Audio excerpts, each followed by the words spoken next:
Le chef de l'État a déjà eu tous les titres dans sa vie, mais il est docteur à cause des chercheurs. Regardez vous-même.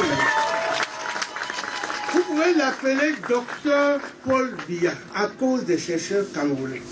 Il a eu ça à l'université de Maryland. Les Camerounais ne savent pas ça.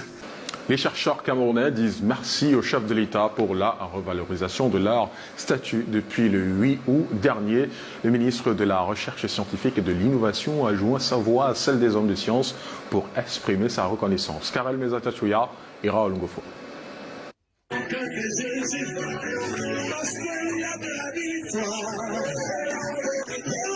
Les chercheurs sont dans la joie. Ils disent merci à Paul Biya pour ses bienfaits dans leur corps. Reconnaissance à la fois manifestée et matérialisée par cette motion de gratitude, déférence et de soutien à celui qui est lui aussi un pur produit de la recherche. Nous exprimons donc notre profonde et différente gratitude pour la signature du décret susvisé, qui va davantage valoriser le métier de chercheur et améliorer les conditions de vie et de travail de celles et ceux qui l'exercent. Cet acte fort du président de la République vient redorer le blason de la recherche scientifique qui continue à faire ses preuves, tant à l'intérieur qu'à l'extérieur du pays. Madeleine Tchouenté, qui en a la charge, ne passe pas par 4 chemins pour joindre sa voix à celle de ses collaborateurs. Le chef de l'État a déjà eu tous les titres dans sa vie, mais il est docteur à cause des chercheurs. Regardez vous-même.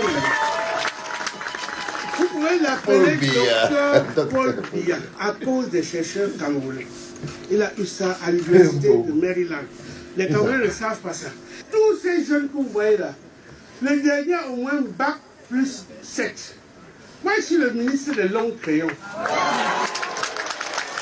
Elle ajoute être membre du gouvernement comblé. C'est l'aboutissement d'un long plaidoyer. Maintenant, il faut travailler pour mériter de ce que le chef de l'État vous demande de faire. Il faut exploser. Parce qu'avant, vous n'étiez pas content. Parce qu'on vous sous-estimait. Mais je pense que c'est fini. C'est fini, non? Le message n'est visiblement pas entré dans les oreilles de sourds.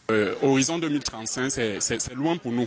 Bon, nous, on pense que c'est demain déjà avec ce statut. Nous sommes plus que jamais motivés à faire la recherche. Nous allons nous permettre de mettre davantage au travail. Ils ont d'ailleurs promis d'autres résultats palpables dans les tout prochains jours.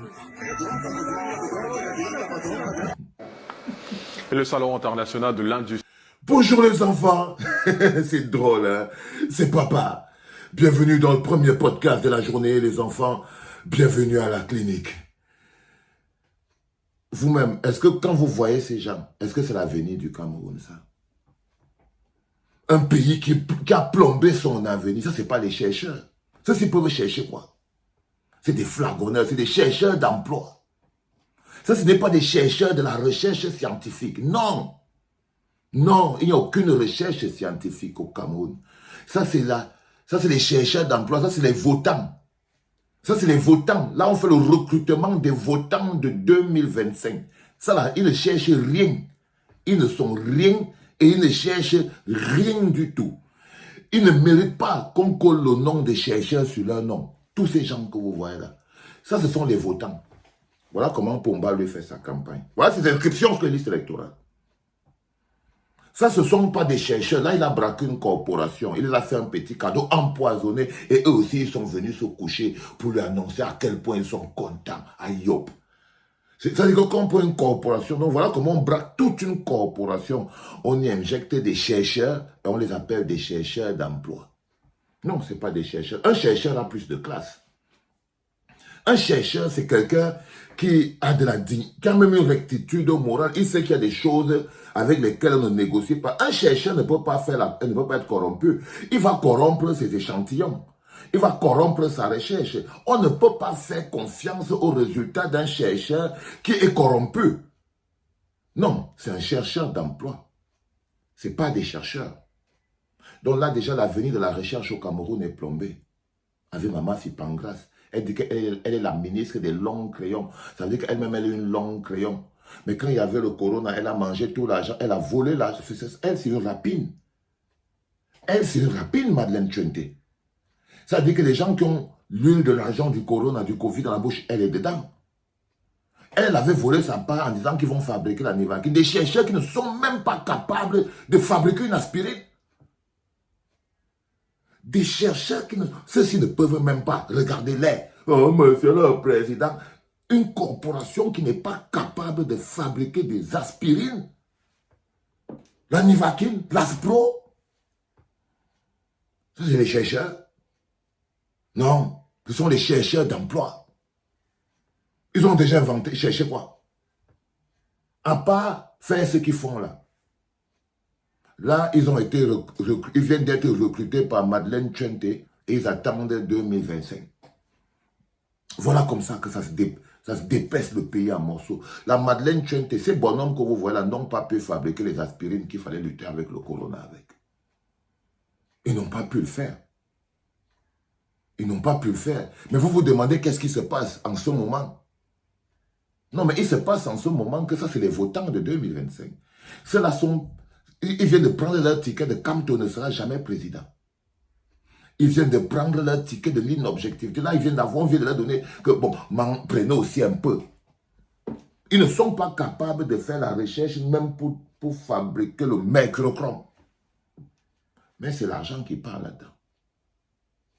Le plus intéressant, c'est le peuple. C'est-à-dire que, et quand vous prenez un gars comme Paul Biya, c'est-à-dire que quand vous avez un dirigeant qui vit de la flagornerie, on prend la tête d'un vieux. C'est-à-dire que le niveau de mépris même qu'on a atteint est insolent. On prend la tête de Pomba quand il avait peut-être 20 ans. On vient coller sur le corps de quelqu'un d'autre. C'est madame le ministre de la Recherche scientifique qui vous dit qu'ils fabriquent des hybrides. Ils prennent la tête de Pomba quand Pomba, je sais pas, avait 20 ans. Et ils partent coller sur le corps d'un étudiant pour faire la photo du président, pour dire qu'ils viennent, Seigneur. Vous connaissez l'élection qu'on est en train de préparer en 2025? Non, on est en train de préparer le fighting. Tout ce que vous voyez là, c'est le vent. Regardez les chercheurs là, par exemple. Chacun d'entre eux, c'est qu'il doit l'air qu'il respire, soit Pomba, soit celui que Pomba aurait choisi. Quand vous les voyez là, il y a homme ou là. Ça, c'est la recherche qui est hypothéquée. Ça, c'est la recherche qui est hypothéquée. Regardez le ministre de la Recherche scientifique. Le comportement du ministre de la... C'est comme si c'est un ministère des blagueurs. On dirait que ce ne sont que des blagueurs. Mais il faut savoir ce qui est pervers là-dedans. C'est que quand vous vous demandez comment c'est que le pays se bloque, parce que ce n'est pas le peuple. Un peuple sans chercheurs, sans artistes. Regardez ça. Est-ce qu'ils font partie du peuple? Non. Ils ne font pas partie du peuple. Ils sont organisés. Là, ils viennent de prendre leur ticket. Ils viennent de s'organiser. Mais ils savent pour qui ils doivent voter pour 2025. Ils vont aller pendre le pays. On va devoir se battre. On va devoir se battre. Parce que là, par exemple, eux, ils ont déjà pris leur choco. Tu parles des chercheurs. Quels chercheurs? Quels chercheurs? Quels chercheurs sans dignité? Mais c'est pas possible, les enfants. C'est pas possible, c'est extraordinaire ce qui se passe. Mais ça devrait vous ouvrir les yeux, parce que ça aussi, c'est une cérémonie qui matérialise le manque de respect que ces gens ont pour la santé. Parce que quand un système de santé a à la base une recherche aussi corrompue, c'est compliqué. Mais c'est aussi le mépris pour vos vies. C'est le mépris. C'est même un manque de respect pour le peuple. C'est même un manque de respect. Si on était dans un pays normal, Madeleine Tchente serait en prison, comme beaucoup de ministres de ce gouvernement. Et ce sont tous ces prisonniers-là, parce que je tiens à vous ouvrir clair, ce sont ces prisonniers-là qui sont la première ligne de défense de notre plus gros adversaire, la fraude électorale. Ce sont ces prisonniers ambulants, ministres, DG, qui sont les murs boucliers de notre plus gros adversaire, la fraude électorale. Parce que ça, c'est la fraude électorale qui a commencé. C'est ça qui a commencé. Alors vous expliquez quoi? Ils sont en train d'expliquer quoi? Ils sont en train de rien expliquer. Ok? C'est-à-dire qu'à aucun moment... Vous voyez donc qu'ils sont en train de vous expliquer. Si vous remerciez Pomba Pendant on va faire la campagne quand?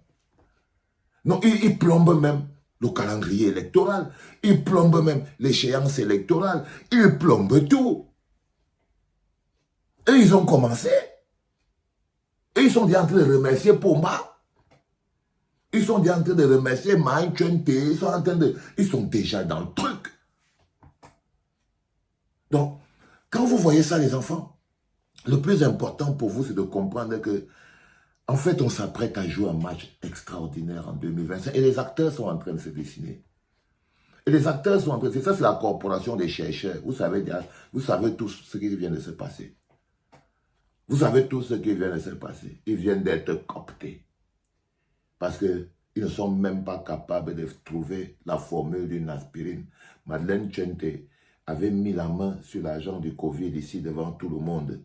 Elle s'était mis devant la télé pour dire que vous voyez l'ampondeuse là, l'amponte, ça pond comme ça, tu tournes ce que seulement ça pond les médicaments, 1000 aspirines, 400 Nivaquine, 500 Aspro. Après, elle-même, elle est encore venue dire que c'est seulement parce qu'elle avait dit qu'on n'avait pas fabriqué les médicaments, on avait commandé. Mais voilà, la voilà avec ses chercheurs. Non, les enfants. Ce qui se joue aujourd'hui, c'est votre avenir. C'est votre avenir. Et je vous dis, cette date qui arrive pour 2025, c'est une date extraordinairement importante.